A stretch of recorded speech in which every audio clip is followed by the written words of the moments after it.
सुप्रजा रामपूर्वा संध्या प्रवर्तते ഭാഗ്യലക്ഷ്മി കോവിലിക്ക് പോരുന്നക്ക് നേരമാച്ചി പൂജാ സാമാനങ്ങളെല്ലാം എടുത്ത് വെച്ചാച്ചാ. ശരി ശരി, നിർമ്മാണം കഴിഞ്ഞാലുടനെ ക്ഷീരധാര തുടങ്ങണം. നീ പാലുമായി വേഗം വന്നോളൂ. അയ്യോ, പശുവിനക്കാർക്ക് മണിയൻ ഇതുവരെ വന്നില്ലല്ലോ. അല്ല ചേച്ചിയെ, കാലത്തെ കതർ സാരി കൊടുത്ത് ചെത്തി എങ്ങോട്ടാ? ഇന്ന് പാർട്ടിയുടെ മകളാ വിഭാഗത്തിന്റെ കൺവെൻഷനാ. ഓ, പോകുന്നതൊക്കെ കൊള്ളാം. ഒരു തന്തൂരി ചിക്കനായിട്ട് ഇങ്ങോട്ട് തിരികെ വരരുത്. മണിയാ എന്റെ വായിന്നൊന്നും കേക്കണ്ട. ഇതാര്? ഭാഗ്യലക്ഷ്മിയാ? കേട്ടുമില്ലേ?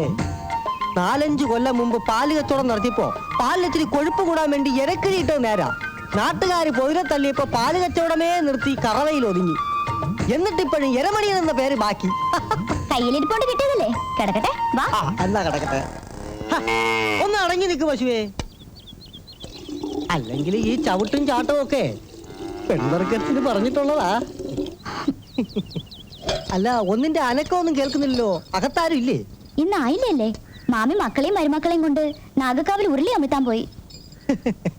മൂത്ത് നിറച്ച ശേഷം മക്കളെ പിടിച്ച് പെണ്ണ് കെട്ടിച്ചിട്ടേ കുഞ്ഞുങ്ങളുണ്ടാവില്ല എന്ന് പറഞ്ഞ് കരഞ്ഞാൽ ആര് കേൾക്കാനാ? ഉരുളിയല്ല, ഇനി അണ്ടാവ് കമഴ്ത്തിയാലും ഇവിടുത്തെ സ്വാമിമാരുടെ ഭാര്യമാര് പ്രസവിക്കാൻ പോണില്ല. അവർക്ക് വേണ്ടി ഉരുളി കമഴ്ത്താതെ ഇനി കെട്ടാൻ നിൽക്കുന്ന 2 കാളന്മാരെയും പിടിച്ച് കെട്ടിക്കാൻ മാമിയോട് പറ. അനന്തരാമണ്ണന് കല്യാണം കഴിക്കണമെന്നുണ്ട്. പക്ഷേ ആലോചന മുഴുവനും അനിയനായ കല്യാണകൃഷ്ണനാ വരുന്നത്. അയാൾക്കാണെങ്കിൽ കല്യാണമേ വേണ്ടെന്നാ. നിത്യ ബ്രഹ്മചാരിയാകാനാ തീരുമാനം. അയ്യേ, ആ കഴുത അനന്തരാമൻ ആലോചിച്ചിട്ട് ഒരു കാര്യവും ഇല്ല. അല്ലെങ്കിൽ തന്നെ അവൻ ആര് പെണ്ണു കൊടുക്കാനാ? കല്യാണകൃഷ്ണൻ അങ്ങനെയല്ലല്ലോ. നല്ല പഠിപ്പ്, തൃശ്ശൂര് ബാങ്കിൽ ഉദ്യോഗം, എന്നെ പോലെ സുന്ദരൻ. എന്നാ അഴക്. ആ പിന്നെ കല്യാണകൃഷ്ണണ്ണന് പാലക്കാട്ടിൽ നിന്ന് നല്ലൊരു ആലോചന വന്നിട്ടുണ്ട്. ആൾക്കാർ ഇന്നെത്തും. അല്ല, നമ്മളിങ്ങനെ വല്ലവന്റെയും കല്യാണക്കാര്യം പറഞ്ഞു നടന്നാൽ ഒടുവിൽ നമ്മൾ കുട്ടഹങ്ക വരുത്തേണ്ടി വരും. മനസ്സിലായില്ല? അത് ഭാഗ്യലക്ഷ്മിക്കും സന്തതികൾ ഉണ്ടാവാനുള്ള പ്രായമായി എന്ന് പറയായിരുന്നു. എന്നോട് കൊഞ്ചാനും കുഴയും നിൽക്കണ്ട. ക്ഷീരധാരയ്ക്ക് സമയമായി. പാലെടുക്ക്, എനിക്ക് അമ്പലത്തിൽ പോണം. പശുവേ, എന്റെ മനസ്സിലിരിപ്പ് നീയെങ്കിലും ഒന്ന് അവളോട് പറ. അതേ സ്വഭാവം തന്നെ നിനക്കും.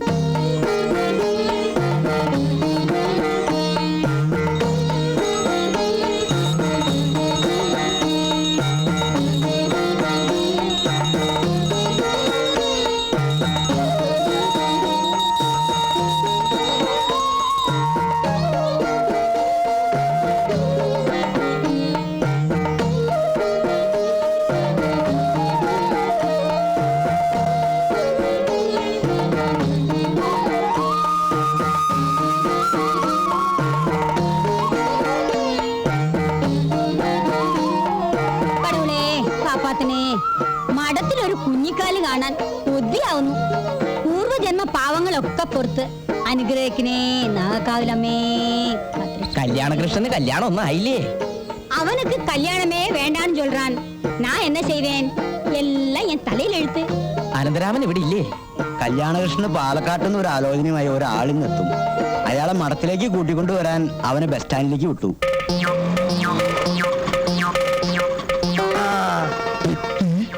ആ ലെയിൻ സാറിന്റെ കള്ള ഹെമാറിനെ തിരക്കാണ് നമ്മൾ നടക്കുന്നത്. കൂടി ഈ വയ്ക്കോ.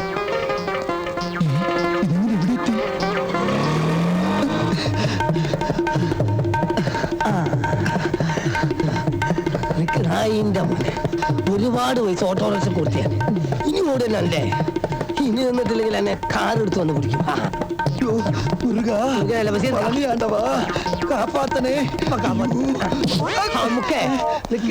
നമ്മൾ നടക്കുമ്പോ നീ നമ്മളെ വെട്ടി ചോടല്ലേ? ഈ ഓടി വിളിച്ചതല്ല, പിന്നെ നമ്മൾ തമ്മിലുള്ള പ്രശ്നം നാട്ടുകാരറിയണ്ടെന്ന് കരുതി ഒന്ന് മാറി നിന്നതല്ലേ? അതെ, ഒന്നുകിൽ എന്റെ മരം കിട്ടണം, അല്ലെങ്കിൽ എനിക്ക് എന്റെ പൈസ കിട്ടണം.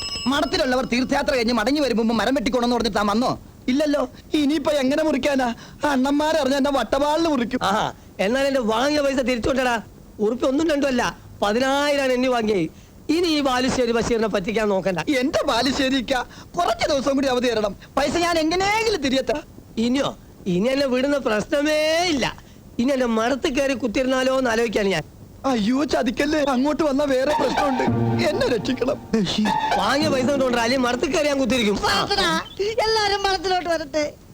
വരുമ്പോ ഒരു റീത്ത് കൂടെ കൂടെ കൊണ്ടുവരണം. എന്തിനാ എന്റെ ഉമ്മാന്റെ നെഞ്ഞത്ത് വെക്കാനാ? എന്റെ തന്റെ ഉമ്മാന്റെ നെഞ്ചത്ത് വയ്ക്കാനല്ല, ഇവന്റെ അമ്മയുടെ നെഞ്ചത്ത് വയ്ക്കാനാ.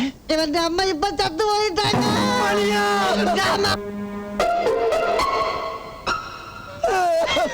അപ്പൊ ഞാൻ വന്നത് നന്നായി.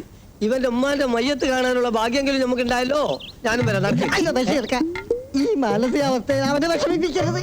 അന്യാധികാര മഠത്തിൽ കേട്ടില്ല. ചത്ത് കിടക്കുമ്പോഴാണ് ജാതി മധു. ചത്തവർക്ക് കുഴപ്പമില്ല, ജീവിച്ചിരിക്കുന്നത് കണ്ടാ വിടുവോ? ശരി ശരി, നീ മഠത്തിലേക്ക് പോയിക്കോ, വിഷമിക്കണ്ട. എന്റെ ഉമ്മന്റെ അടിയന്തരത്തിലുള്ള കാര്യങ്ങൾ എന്താ വെച്ചാൽ നോക്ക്. നമ്മളെ വയസ്സ് 1, 2, 3 ആഴ്ച അയച്ചിട്ട് തന്നാ മതി. പണല്ല മോനെ വലുത്, സ്നേഹാണ് വലുത്. ആ നിനക്ക് എന്റെ അടുത്ത് അത്യാവശ്യ കാര്യങ്ങൾ നടത്താനുള്ള പൈസ ഉണ്ടോ മോനെ? ഇല്ല, നമ്മളടുത്തും ഇല്ല. പിന്നെ എന്തോന്നും ചോദിച്ചത്? പോയി മയ്യത്തടക്കണ പന്നി. മണിയാ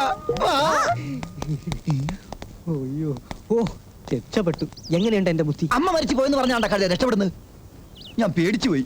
ചില സാഹചര്യത്തിലേ അമ്മയും അമ്മായിയൊക്കെ മരിച്ചു പോയെന്ന് പറയേണ്ടി വരും. ഇവിടെ ചിതാഭസ്മം പ്രദർശിപ്പിച്ച് ഓരോരുത്തർ അധികാരത്തിൽ കയറുന്നു. പിന്നെ ഇത് നീ മഠത്തിലോട്ടിയല്ലേ? ഞാൻ ഇങ്ങോട്ട് വരുമ്പോ മഠത്തിലേക്കുള്ള വഴിതിരക്ക് ഒരുത്തം പോകുന്നത് കണ്ടു. കല്യാണകൃഷ്ണന് കല്യാണ ആലോചന വന്ന ആളാകാനാണ് വഴി. അയ്യോ, അയാളെ കാണാനാ ഞാൻ ബസ് സ്റ്റോപ്പിൽ കാത്തു നിന്നത്. പിന്നെ അങ്ങോട്ട് ചെല്ലേ. വരാൻ പറഞ്ഞു ബസ് സ്റ്റാൻഡിൽ ഞാൻ അവിടെ ചെന്ന് കാണുന്നു. ശംഭു മഹാദേവൻ സ്വാമിയില്ലേ? ഇല്ല, കോവിലേക്ക് പോയിരിക്കാം. ശീഘ്രം വരും. ഞാനൊരു കാര്യം സംസാരിക്കാൻ വരുമെന്ന് പറഞ്ഞിരുന്നു. ആ മനസ്സിലായി മനസ്സിലായി മനസ്സിലായി. നമസ്കാരം. വാങ്ങോ വാങ്ങോ, അകത്തിരുന്ന് സംസാരിക്കാം. വാ.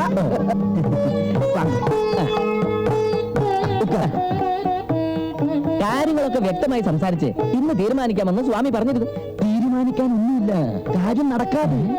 വലിയ സ്വാമിയോട് എല്ലാം പറഞ്ഞ് ഉറപ്പിച്ചതാണല്ലോ. വലിയ എണ്ണൻ അപ്പടിയെല്ലാം ചൊല്ലും. അതിന് കല്യാണക്കിട്ടൻ സമ്മതിക്കണ്ടേ?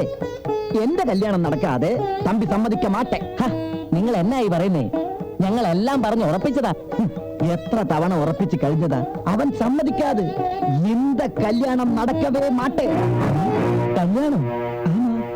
നിങ്ങൾ പാലക്കാട്ടുനിന്ന് കൃഷ്ണയ്യർ സ്വാമി പറഞ്ഞിട്ട് വന്ന ആളല്ലേ? ഏയ്, ഞാൻ നിങ്ങളുടെ ചുണങ്ങം വേലയിൽ വിൽക്കാനിട്ടിരിക്കുന്ന വസ്തുവിന്റെ കാര്യം പറയാൻ വന്നതാ. അപ്പച്ചൻ ദുബായിലേക്ക് മടങ്ങി പോകുന്നതിന് മുമ്പ് ഇടപാട് നടത്തണം. അപ്പച്ചനോ? അപ്പച്ചന്റെ പേരെന്താ? George Joseph. ഞാൻ ബാബു ജോർജ്. അപ്പോ നെറ്റിയിലെ ഈ ചന്ദനക്കുറി? ഇതോ? അത് ഡോക്ടർ മേനോന്റെ മകളുടെ മാരേജിന് പോയിട്ട് വരുന്ന വഴിയാ. പഴനി ആണ്ടവാ ചതിച്ചോ? നെറ്റിയിൽ ഈ ചന്ദനക്കുറി കണ്ടപ്പോ കല്യാണ കിച്ചന് കല്യാണം ആലോചിച്ച് വന്ന ആളാണെന്ന് കരുതി. പടത്തിന് മുകളിലൂടെ പറക്കുന്ന കാക്കക്ക് പോലും പൂണൂലുണ്ടോന്ന് നോക്കുന്ന ആൾക്കാരാ ഇവിടെ ഉള്ളത്. അന്യജാതിക്കാരെ ഈ മഠത്തിന് മുറ്റത്ത് പോലും കേറ്റാറില്ല. ആരെങ്കിലും കാണുന്നതിന് മുമ്പ് താഴ്ന്ന് പുറത്തേക്ക് ഇറങ്ങി കൊലപാതകം നടക്കും താഴ്ന്ന് ഇറങ്ങിയത്. മത്സ്യമാംസാദികൾ കഴിക്കുന്നവരെ മടത്തുക്കുള്ളിൽ ഏറ്റിയച്ചാ கடவுளே, நீங்க இனி என்னென்ன நடக்க போகுது? ஒண்ணு போட்டுடுவேன். മൂർത്തികൾ വാഴുന്ന മച്ചിന് കീഴെ മത്സ്യമാംസാദികൾ ചാപ്പിടുന്നവരെ പിടിച്ചിരിക്കോടാ. ശരിയാ, മടം കെട്ടുപോകുന്നതുക്ക് ഇനി എന്നെ വേണമടാ. അറിവ് കിട്ടവൻ. മഠത്തിൽ ഒരാൾ വന്നിരിക്കുന്നു മണിയൻ சொன்னപ്പോ പെൺവീട്ടുകാരായിരിക്കും ഞാൻ കരുതി. சொன்னோடு உள்ள കയറ്റിയിരിക്കും സൽക്കരിക്കണമാ. വെട്ടി വാഴയ്ക്ക് വളവിടണം. അവനോട് പേശിട്ട് പ്രയോജനമില്ല. ശീഘ്രം പുണ്യാഹം തളിച്ച് വീട് ശുദ്ധി വരുത്താൻ നോക്കും. പുണ്യാഹം തളിച്ച് ഒരു പ്രയോജനമില്ലേ. കളഭ ശുദ്ധി വരുത്തണം. അതും 41 നാൾ പൂജ പണ്ട കളഭത്താളതാ വേണം. ശിവ ശിവ. പാലക്കാട്ടിൽ നിന്ന് വന്നവരെ എന്നാ ചൊല്ലിട്ട് പോയി? അവർക്ക് തിരുമണത്തിന് സമ്മതമാ. നമ്മ മടം ഇടുവൊക്കെ വളരെ ഇഷ്ടായി. നടന്നു കിട്ടിയാൽ നല്ലതാക്കും. അതിന് കല്യാണകൃഷ്ണൻ സമ്മതിക്കണ്ടേ? അപ്പൊ അന്ത കല്യാണം ഫിക്സ് ആച്ചാ? അണ്ണനായ ഞാൻ നിൽക്കുമ്പോ തമ്പിയായ അവന്റെ കല്യാണം നടത്താമോ? നിനക്ക് ആര് പെണ്ണ് തരാനാ? പഠിപ്പില്ല, കുളിയില്ല, ജപമില്ല. കാണിക്കുന്നതോ മുഴുവൻ മണ്ടതരങ്ങൾ. தானே பிரம்மச்சாரியா இருந்து கோயில் காரியங்களை எல்லாம் பாத்துக்கிறான். இவன் காலத்துக்கு அப்புறம் யார் இருக்கா? நீ பிரம்மச்சாரியா இருந்து கோயில் காரியங்களை எல்லாம் பாத்துக்கோ. ஆமா, அதுதான் சரி. ചൊണ്ടത് കേട്ടാ പോതും. നീ തൃശ്ശൂർ പോയി കല്യാണകൃഷ്ണനെ പാർത്ത് അർജന്റ് മടത്തേക്ക് വര ചൊല്ലേ. വേണമെങ്കിൽ മണിയനും കൂട്ടിക്കോ. അഴകാണ് ഒരു പെണ്ണിനെ കല്യാണം ചെയ്ത് സുഖമായി ജീവിക്കുന്ന ആശെല്ലാം പോച്ച്.